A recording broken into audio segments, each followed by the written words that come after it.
let's try another one.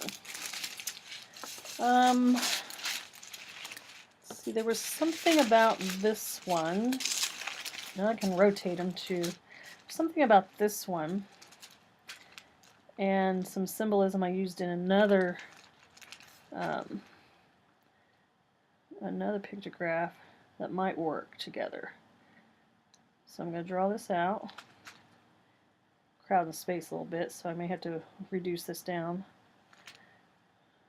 And just doing the whole pictograph.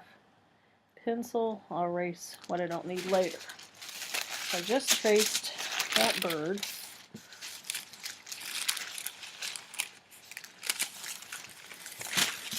And this symbol for wave is what I felt looked like it had something in common with this symbol for bird.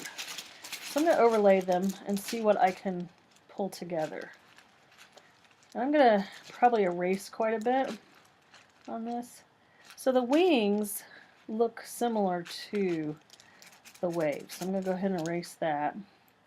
I'm going to put the wave out there. I may have to condense it a little bit just because of the space I have. So I may have to work on that. And then what I can do, I can flip this over. Again, the magic of tracing paper is I can flip it over, I can still see what's on that other side. And I may do the same thing here. Just go ahead and erase that wing. Doesn't look anything like this wave. And I'm going to draw this wave in. Again, I may have to shorten it a little bit. Nice thing about symbols is they evolved. Okay. I'm going to go over to marker. This one looks kind of weird, but this is, you know, just trial and error. You never know what you're going to get till you try. And it may look funny, but it's just part of it. You know, it's not going to be perfect all the time. I can't tell you how many sketches I've done in my lifetime, and many of them were of no use whatsoever other than to get me to the finish point. Sometimes you got to go through the bad to get to the good, so to speak. I'm going to combine these. I might even combine that.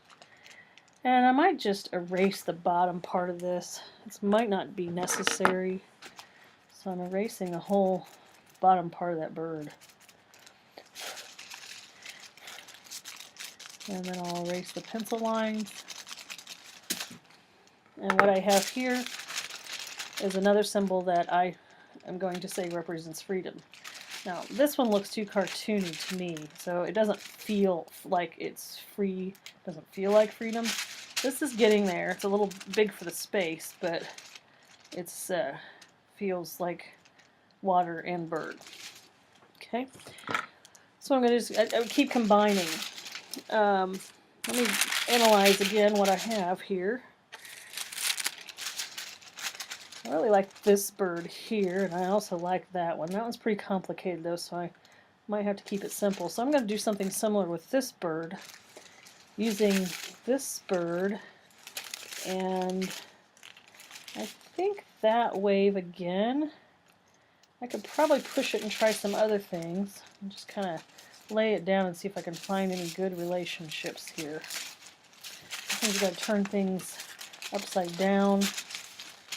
See if you can find something. I don't know, it gets it's getting kind of nutty. So just gotta keep playing around. The cool thing about tracing paper. Oh, now this is kind of cool, where this shape for this wave can end up kind of being the tail. So I'm gonna go ahead and draw this guy. Now, he's a little large for the space as well, but you know, nice thing is it's just a sketch, so I can keep on working proportions and things out. You don't want to crowd your space too badly. So let me get that in there, and let me get these lines in there. I'm going to swap out that piece of tracing paper for this one. And again, I'm crowding the space a little bit, but I can always retrace this on another square. So I'm going to kind of ignore that I've got a mess here. I'm going to erase these lines. I'm going to bring this wave line up and into the back of that bird. And then I had this one, and I had this one. And then, of course, I would go over it with marker. I'm going to get the thicker marker. I'll go faster with a thicker marker. And I really should be paying really close attention to how I've drawn this before. Well, that's really thick. So paying attention to where it was thicker. Wow, I'm really pushing it now. That's really way too thick.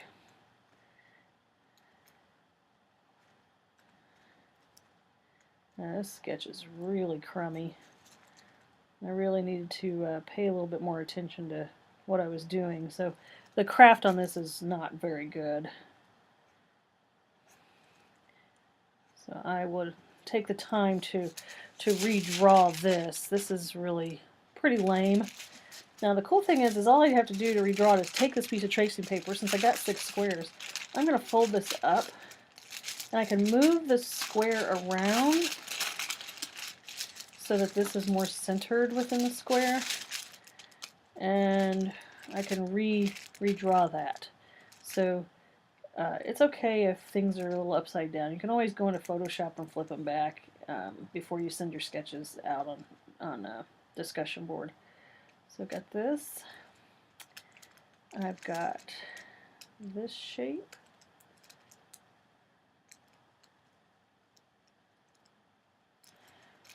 Looks kind of like a guy smiling. And I might just simplify this a little bit. And this. Okay, now if you look at it this way, it looks like a guy smiling, so I'm not sure. It's pretty complicated. I want to keep things simpler. So this one I'm not so sure of, so I'm just going to put an X through it, and I'm going to try some other things out. But for sake of time, I'm going to stop. I really need to do more sketching on this, but I wanted to take the time to show you how I've kind of figured out ways to create these relationships between one symbol and another, and then assign an idea to it, like the word freedom in this case. When I think of birds and water, I think of freedom. And then here's another one where I combine the two symbols. And then my failed attempt.